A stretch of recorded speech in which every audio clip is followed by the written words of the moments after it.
जब हम इकोनॉमिक की बात करते हैं तो हमें पता है कि ये word consumption is a common word जिसका मतलब ऑलमोस्ट सबको पता होता है, बट यहाँ पे एक वर्ड आता है ऑटोनोमस कंजप्शन। सो ये क्या चीज़ है? जहाँ तक मैं समझ पाई हूँ, जब भी हम अब कंजप्शन की बात करते हैं आने वाले सालों में, कि हम एक साल में इतना कंज्यूम करने वाला, इतना कंजप्शन हमारा होने वाला है, वो इसलिए क्योंकि हमारे पास सर्टेन काइंड ऑफ इनकम होता है अपने कंजप्शन को पूरा करने के लिए।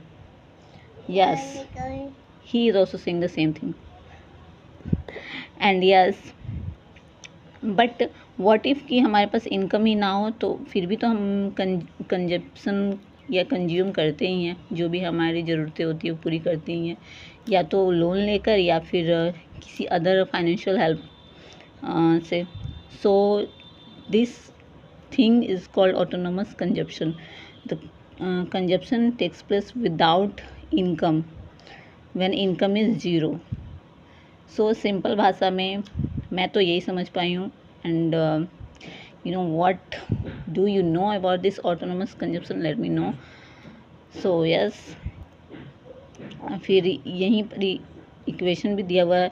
ये पूरा टोटल कंजप्शन हो गया और ये ऑटोनोमस कंजप्शन हो गया, और यहाँ पे इंड्यूस्ड कंजप्शन हो गया। Here it's also come induced consumption, and the induced consumption is the component of consumption. So that's why it's so dependence of consumption or income. So yes, this all about the consumption. We have so many certain type of words with us.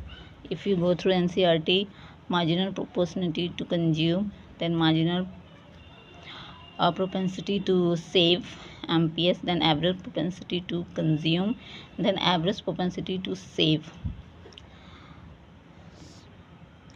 What happened is just what I understand. It's difficult to understand, but still I'm trying to correlate the things.